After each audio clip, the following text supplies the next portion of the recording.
Ja, herzlichen Dank auch an den Rechnungshof. Thank you very much, and thank you very much to the Court of Auditors for presenting that report.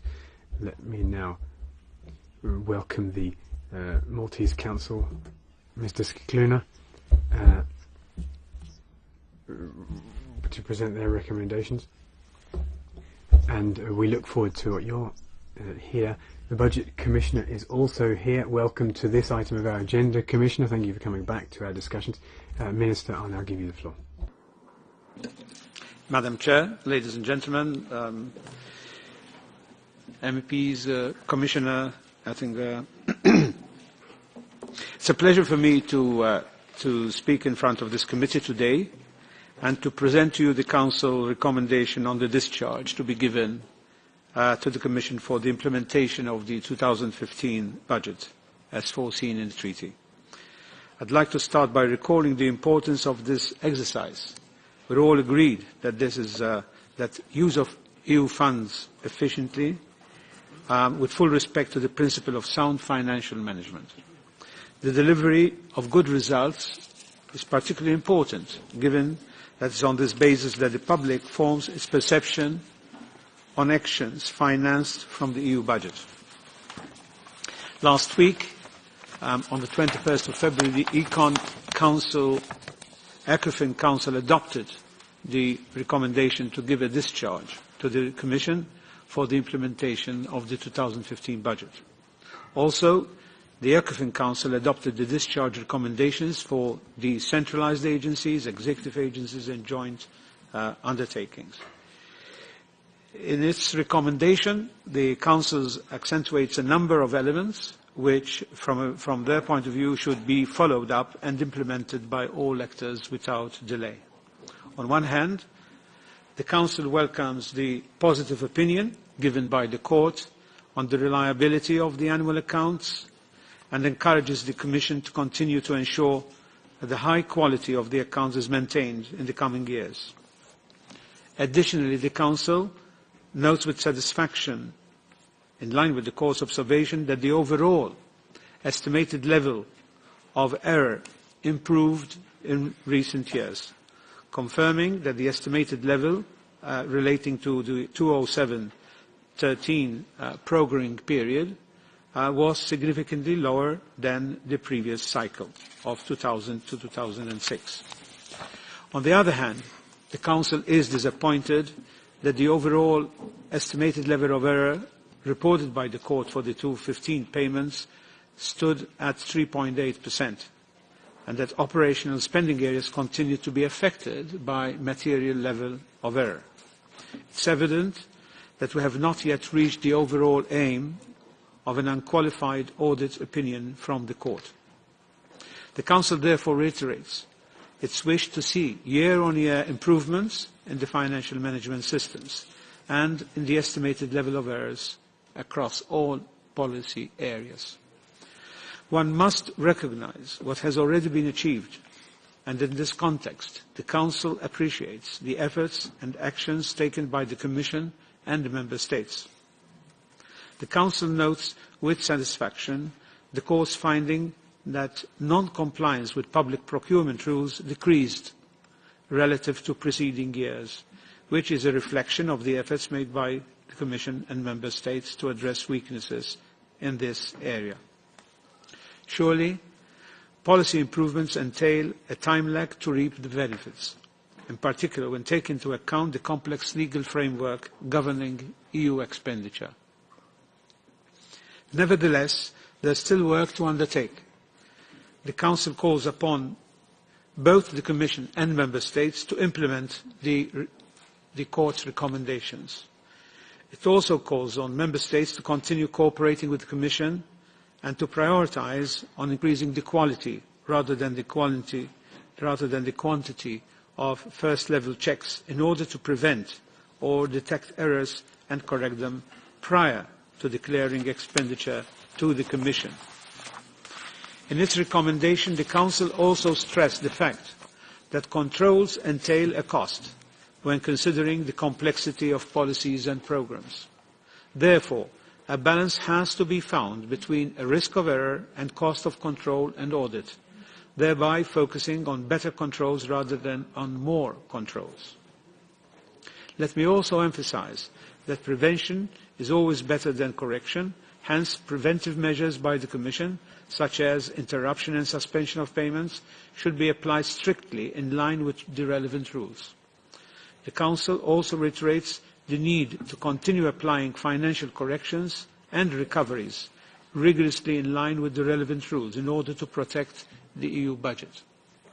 In this context, the Council regrets that not all actors involved made full use of the available information to prevent, detect and correct a significant proportion of errors. This could have substantially reduced the estimated level of error across all chapters of expenditure. It is important for the Commission and Member States to learn from past errors. Therefore, the Council calls on the Commission to provide us with a comprehensive report on the areas where the estimated level of error identified is persistently high, and also outline its root causes. In this regard, the Council also calls on the Commission to identify weaknesses in control systems, analyse the costs and benefits of possible corrective measures, and to take or propose appropriate actions such as simplification of the applicable provisions, improvement of the control systems and redesign of the programme. I would like to point out that the Council considers that the simplification of rules is crucially important in order to achieve a lower level of error. Simplification of rules as well as improved guidelines not only reduces the administrative burden on national authorities and beneficiaries, thereby reducing the risk of error, but also allow for more efficient and less costly controls. The Council welcomes the Commission's efforts in improving the availability and quality of information on financial instruments under shared management, in particular the 2007-13 programming period. The Council calls on the Commission to share this information in an adequate and transparent manner. The Council also underlines the importance of the disclosure and timely exchange of information on sufficiently and continuously reliable audit results with a view to an efficient application of the principle of single audit. Furthermore, the Council welcomes the Court's analysis of the errors and the classification and distribution of corrective measures implemented in 2015. The Council takes note of the Court's observation concerning the strong correlation between expenditure types rather than management mode and the estimated levels of errors. Let me now turn to budgetary and financial management and the predictability of EU funding. The Council stresses the Court's view that the high level of outstanding commitments requires an approach with a longer-term perspective. It calls on the Commission to prepare and publish on an annual basis a long-term and transparent forecast covering budgetary ceilings, estimated payments obligations and needs until the end of the current MFF, as well as capacity constraints and potential decommitments. Moreover, the Council calls on the Commission to provide on a regular basis clear, exhaustive, transparent and timely information about the needs for payment appropriations and the availability of funds in the annual budget. In this respect, it must be recalled that the Council attaches great importance to the respect of the principle of unity of the EU budget. One final point I would like to address is performance. Achieving results and focusing on performance is of paramount importance, especially in the context of budget discipline and scarce resources. The Council appreciates the Court's work in assessing the results achieved from the EU budget and considers that it is an important additional element on the annual evaluation of sound financial management of EU funds.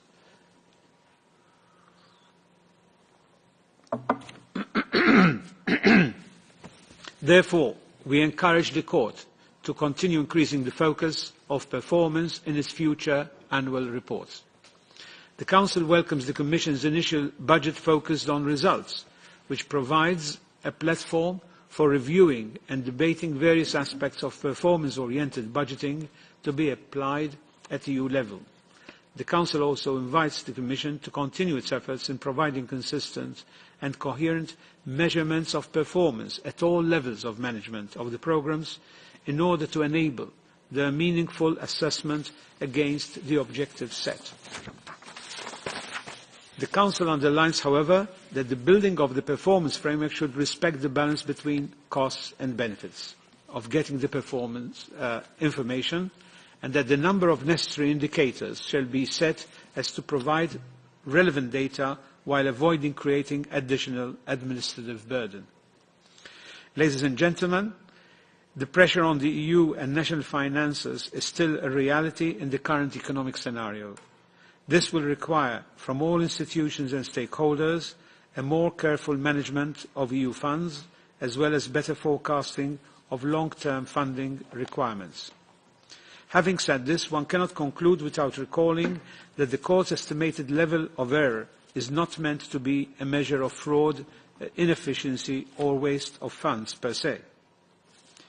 We have to send, however, a clear signal to European citizens and taxpayers that the EU funds are used in a responsible and accountable manner.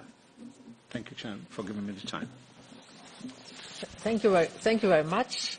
Herr Ratspräsident, wir wissen zu schätzen. President of the Council, we greatly appreciate this annual cooperation and your presence here to present the discharge report to the Budgetary Control Committee of the European Parliament. We'd like to work more we'd like to see more detailed work from the Council, but we're very grateful for our collaboration so far. Let me give the floor now to Mr. Zeller, who is the rapporteur for the Budgetary Control Committee. Joachim, you have the floor. Wir hatten ja bereits. Well, in the preliminary discussions with your ambassador, we did discuss how we wished to move forward here. I think the Council, as co-decision taker in the European Union, is our most important partner in shaping the budget.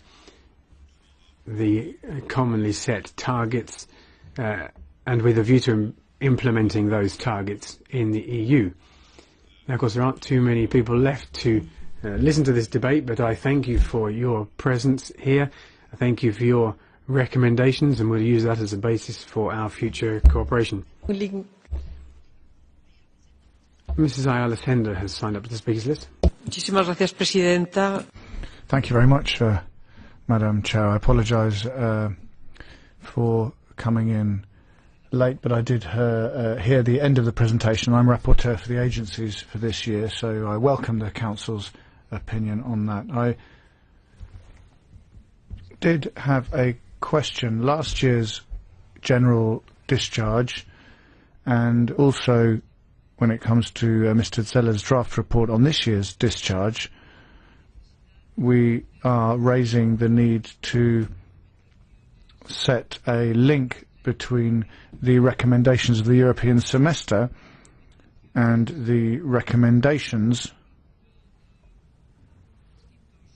which we make for discharge in perhaps a more humble way, although we're working in a more specific manner because we're working on individual budget lines rather than macroeconomic issues. But these macroeconomic issues are having a direct effect on the distribution and decisions on the rules relating to funds, as well as quantities and retention or blocking of funds. And so, given all of that, as the presidency, we wanted to ask your opinion as to how we could use the semester as a whole.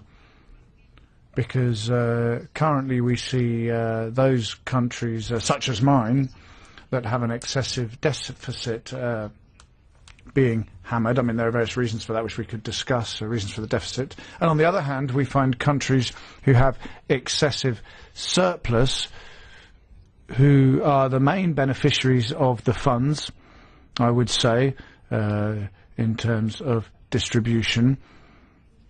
So given that, we'd like to know your view. I mean, how could we provide incentives or oblige those countries who have excessive surpluses to do something about that, because these surpluses are putting the European Union's economic capacities at risk. So perhaps what emerges from the European semester's recommendations could feed into our humble discharge exercise, and perhaps the two sets of proposals could feed into each other to help them to develop their economies in a better way. Mr. Vaughan, please.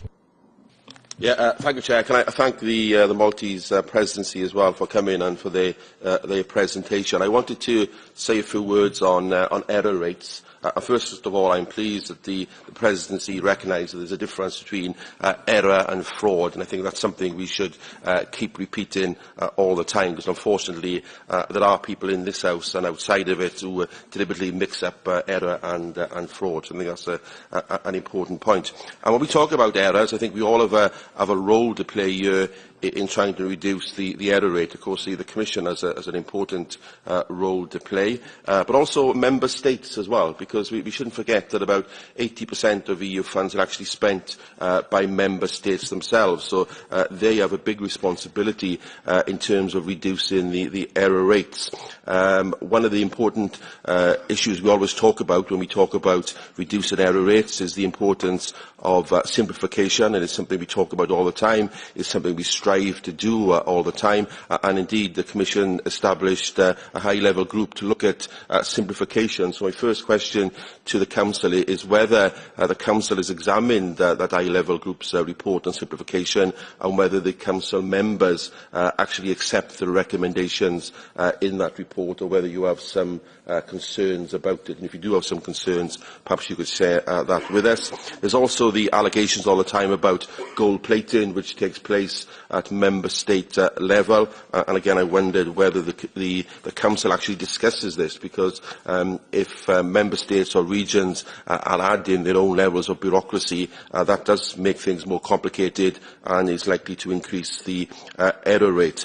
My next question is again to the Council, and it's whether there's a mechanism within the Council to share best practice, whether it's on gold plating, whether it's on simplification, whether it's on management and control systems. I think it's important, because of the level of spending which takes place at Member State level, that some discussion and some mechanisms maybe are put in place at the Council level, so you are able to share best practice. And my last question for the Council, because we are lucky to have them here today, is on the issue of naming and shaming problematic Member States. We do see most years, when we discuss the discharge, that a couple of Member States' names do crop up on a regular basis, and we have a big discussion in this committee as to whether we should be naming and shaming problematic Member States in terms of the error rates, but also other problems they may have. I just wondered what the Council view on that is. I think it's fair to say within this committee there's a mixed view. Some people are quite keen on naming and shaming Member States, others are less sympathetic to that, and I just wonder what the Council's view is on that. I'm also on the speakers list.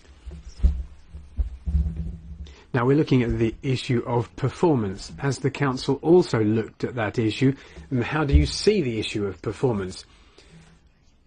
The Commission is perhaps going to have to give a few clues as to which way things are go. We'd certainly like to see that. And let me now give the floor to the Commissioner in charge of this issue. Chairman, President of the Council, MEPs, ladies and gentlemen. The Council report and its recommendations are an important basis for the Commission's setting out of future budgets and the implementation and closure of our budget. As such, I thank you for that valuable work.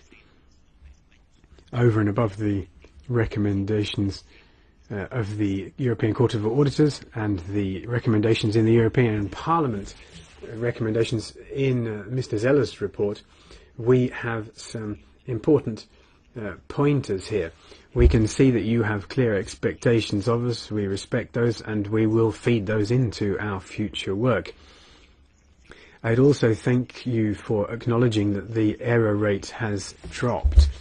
The error rate is going to be an important tool in the future. We need to complement it. It's a figure that relates to annual budget, and we should complement it with something relating to the closure of accounts. And this, we've also seen that fraud is much lower at 0.8 to 1.3%. As such, I think that we can say that budgetary policy and budgetary implementation in the EU is doing very well as compared to other institutions around the world and national and regional institutions. Let me just pick up something that one of the previous speakers has said.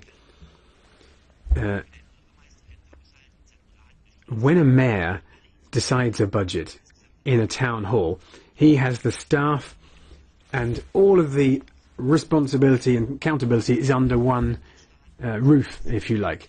In small member states where you don't have communal or regional authorities, the same thing goes. The Commission doesn't have that basis. Things do get a bit more difficult for bigger member states who have regional authorities like Germany, Spain and Austria. And things are even more complex when you get up to EU level, because we are entirely dependent on the project description, the application that is submitted to us. We're dependent on the tenders that are put out on site for projects. We're dependent on implementation and management on site. Pro rata payments. We depend on competent national administrations, competent regional and competent local administrations. Now we support the signal audit idea. One body carrying out one audit rather than several builds on this question of trust. We have to have mutual trust in the EU, between the EU and the Member States in the Commission, the Parliament in the Commission. Not boundless trust, but a basis of trust. And the institutions have to have a basis of trust in the competence and the regularity of the work that is done by national, regional and local administrations. Otherwise, the single audit is unconceivable. Now, we have 28 member states, hundreds of regions. The idea that we could have comparable quality in financial work is a challenge. We certainly don't have that as of yet. We're all going to have to work towards that. The Commission task force and services for specific programs can already offer consultation and advice, but we don't have any authority and we don't want authority over those projects and their management. Therefore, council members will have to act and get involved. Criticism of the European budget is criticism of the Commission. That's fair. Error rates are a criticism of us. But it also is a criticism of our partners, the member states, their ministries, their regions and their local authorities. As such, I think that there is a joint responsibility here, and that's what it should be. We note your recommendations in respect of simplification.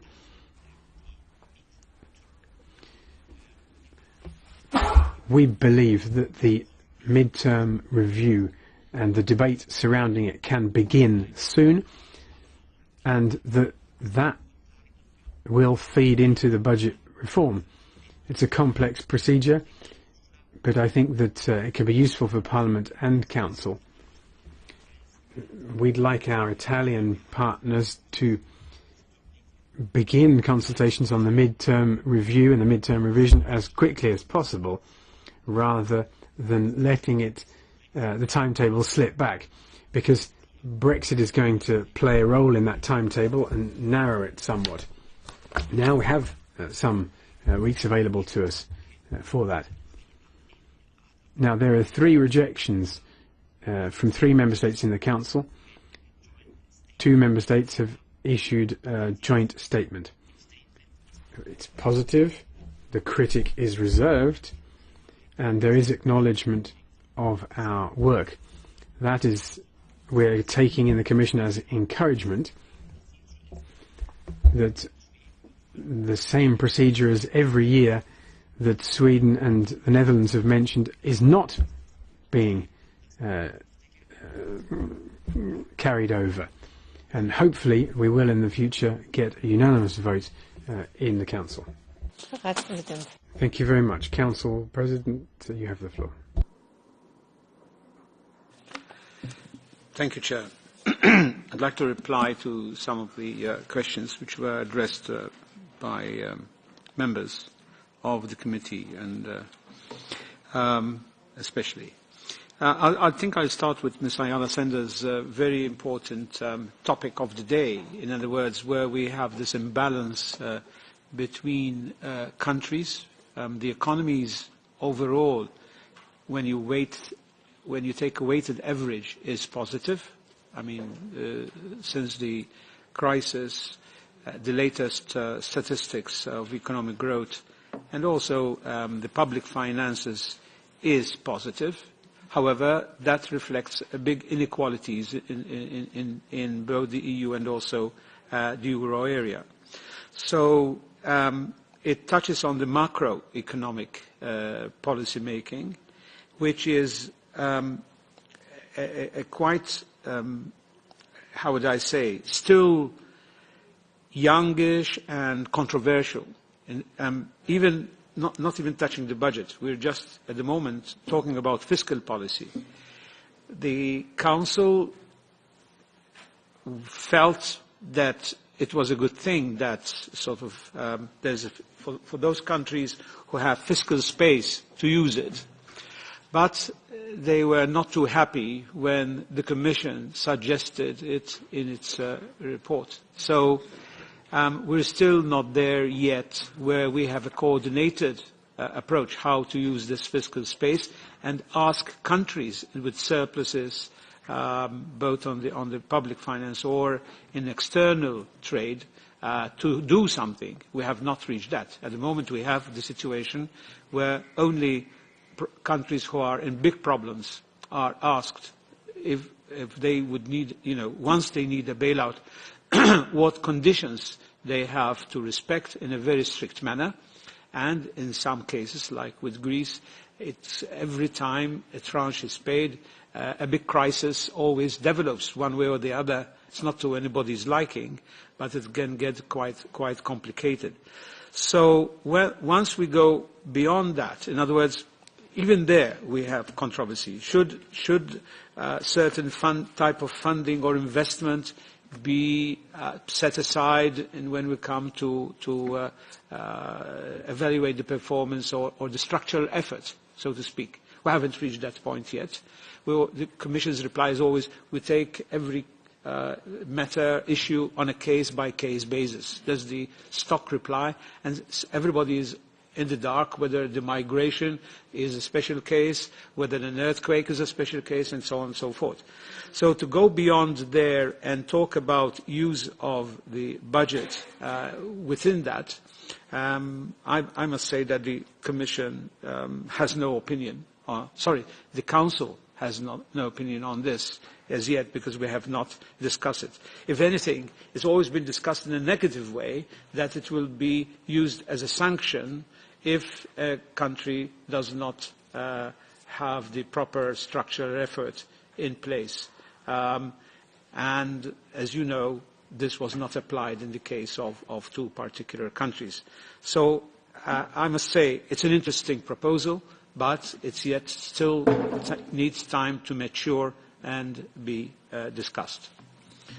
The Chair, you had a point to make about the importance of the performance aspects of the EU budget, And I could say that the Council welcomes the Court's work in assessing in its annual report the performance aspects.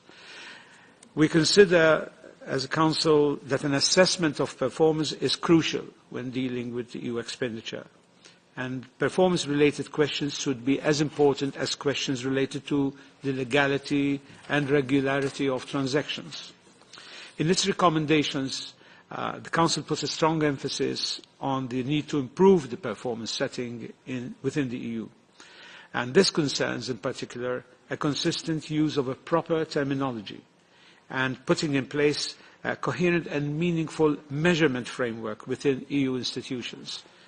However, this exercise has to be done in a balanced way.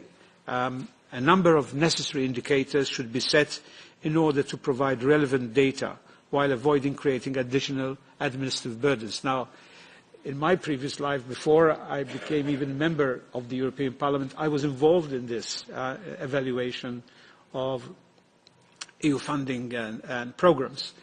And this indicator always crops up. And one should not expect a member state to come up with these indicators. I think a lot of research has to be done because it's not easy to come with these indicators. Scientifically, it's very demanding.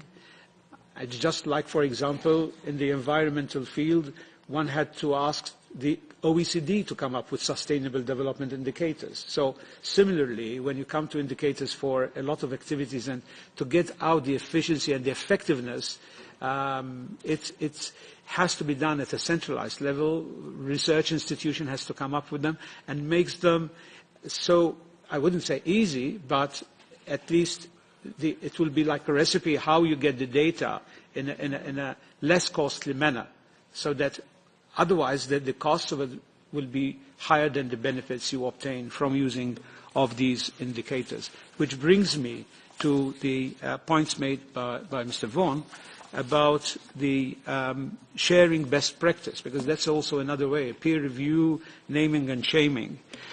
I must say that from the Council, we do have that practice, not in the budget, regarding the budget as yet, but in fact in the next coming Council meeting, we're going to have a presentation of 3 case studies regarding structural reforms. So it's in another area, but if we're talking about sharing best practice, this is the way that 3 countries are selected at random or for one reason or the other, and they prepare a presentation which they bring to other Council members to share. So I would say that the practice is being practiced, but I take your point, and it would be something to propose, which would be that we also apply it in the EU budget area. I think. Regarding naming and shaming, that's also a very prickly one. I mean, we go as far as doing a peer review and putting tables for all to see. But naming and shaming, we're in another area at the moment, naming and shaming third country, non-EU countries, and also quite diplomatically, very prickly one. It concerns tax havens. But within the EU, I must say, we have not yet discussed this area. One would on a personal level, one would see the usefulness of naming and shaming, especially but we do it in a more diplomatic way. Regarding the structural efforts, we have 3 classes of efforts. You know, those who've done a very good job, those who are not fully compliant, and so on. So we do peer reviews as far as the national budgets are concerned. I don't see why this sort of methodology could not be extended to, rather than calling it name and shaming, but it would be like a peer review with classes of efforts or performance regarding the budget. The point, the distinction between error and fraud, I agree that it's not yet out there. You know, an error is a vague word.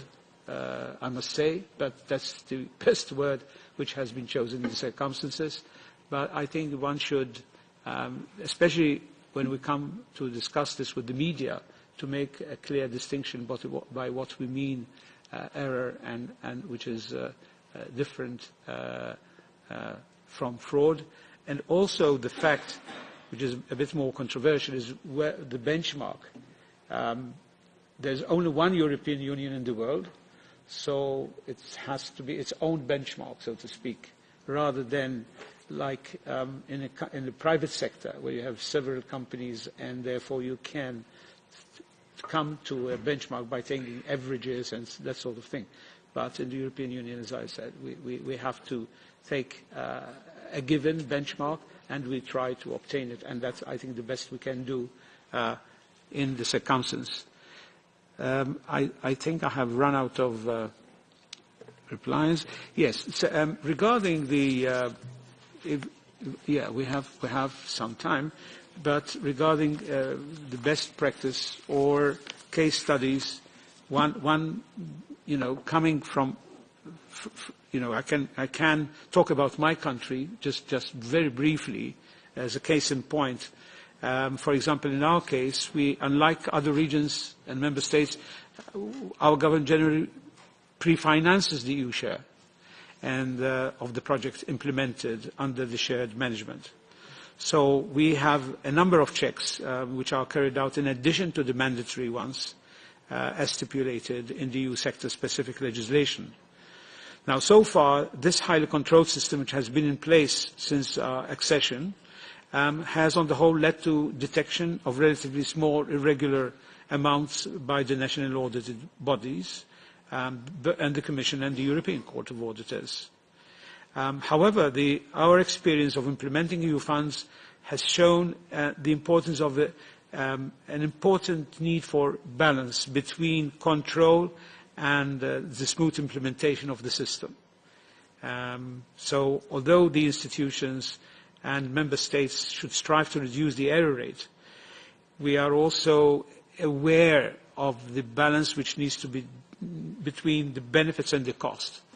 Now, as an economist, also in the environmental field, we also shock our students when we talk that pollution, a little bit of pollution or a bit of crime in the, might be allowed because everybody has got zero tolerance. But in real fact, everything costs money. There's no such thing as a free lunch.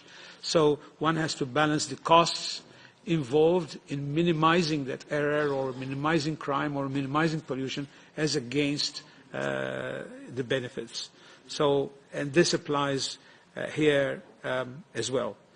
Up to June of this year, the Maltese Presidency will strive to achieve as much progress as possible in the current revision of the financial regulation. We are working on that, and that's applicable to the EU budget and funds sector-specific legislation, since we firmly believe that real simplifications for national authorities and beneficiaries on the ground will contribute to a lower rate in future years.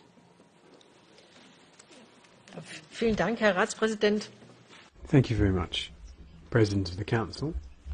Let me just make a couple of comments, if I may.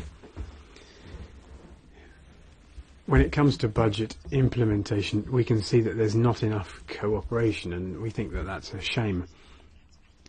The Council and the Member States have a particular responsibility here, and we'd like to talk about that responsibility more frequently. We'd like to give you our view. We'd like to tell you what we think might happen in the Member States. We know, of course, that the Member States and the Council aren't necessarily one and the same thing always, but we would like you to think about how we can improve our cooperation with you. Now, over and above your coming here to this committee, there's pretty much no cooperation between the working group in the Council and us. But we really ought to be pooling our thoughts, resources, and so that setup's no great idea. We know what your pain threshold is, we know where ours is as well, but we'll give some thought to how we can improve things in the future. There's also the question of credibility. you've given us the Council discharge recommendations today. We've got 10 EU institutions, 32 agencies, and the joint undertakings. Now, you've given us a discharge for one institution, 32 agencies, and the joint undertakings, but the 9 institutions are missing. We've noticed that in the past. We've said it for years. It's not covered in other reports. So we just say that this always having the same format for our exchange is not necessarily getting us anywhere. So I would call the Council to include the other 9 institutions in its report. That would certainly be something we would welcome. Then we'd have introductory remarks from the Council that would plug a gap in the system, a gap that we think is a regrettable one. So we'll continue working towards a solution on this. We'll ourselves give it thought as to how we present these facts to the public. This failure to solve a problem is something that's very unfortunate. The committee thinks it's very unfortunate, and we'll always be open to discussion with you about this. Now, of course, I've brought up a subject. It would be unfair not to allow you to react. So if you would like to take the floor, then I'll be happy to give you the floor. Otherwise, thank you very much for coming to our committee today. I'd like to see more exchanges like this on the important issue that is budget implementation. You have the floor. Well, Madam Chair, if there's a person who has been on both sides of the fence, it's me. I was here for almost 5 years, and I understand the feeling. And it's very unfortunate to go over there, and you could feel that little bit of turf war. Maybe I'm putting it in a big way, but it doesn't help. And it doesn't help the EU institutions, the budget, and whatever we're discussing. So I would definitely do my best to ease that. However, the Council, or at least the Parliament, is at a disadvantage dealing with the Council because the Council presidency changes every 6 months. That's not too helpful. It's not there's a person where you can relate and build that relationship over the 1, 2, 3, 4 years. Unfortunately, you have to start again. Of course, there's some continuity. We have we consult with the presidency coming after us and the one before, and so on and so forth. But that's not the ideal situation. However, the Council strongly favours a proper scrutiny of the implementation of the entire EU budget, including all institutions and in full respect of the treaties. The Council agrees that both the European Parliament and the Council should have access to all the financial information which is necessary to fulfill the tasks under the discharge procedure. And in this context, the Council welcomes the fact that the discharge procedure benefits this year for the first time from the availability of the annual activity reports from all institutions as public documents. On several occasions, a draft memorandum of understanding which would organise the bilateral exchange of discharge-relevant information between our 2 institutions, it was suggested way back since 2011. So the Council continues to be ready to discuss the context of such procedure. Finally, to conclude, Madam Chairman, I'd like to thank you very much for this very useful exchange of views. I was glad to hear that we share many concerns, as well as the common wish to see year-on-year improvements, creating the basis for an unqualified audit opinion from the Court. I encourage all parties to work constructively together towards a sound financial management and control of EU funds. It's important to pledge our commitment, and I urge all actors to fully assume their responsibilities and carefully exercise their supervisory roles, because that's the ground, that's where it matters. It's no use letting the horses bolt and then trying to shut the gates after that. So we should send a clear signal to the European citizens and taxpayers It's very important to underline that EU funds are used in a responsible and accountable manner. That's something which the least they expect from us. So I wish you all the best for your work. And thank you for the invitation. Yeah, we thank you for this exchange, and we wish the best success to the Maltese presidency, and we will do our best to ensure this success. Thank you very much. The meeting is closed. We continue at 3 o'clock this afternoon with the discharge of the European Parliament. Thank you very much.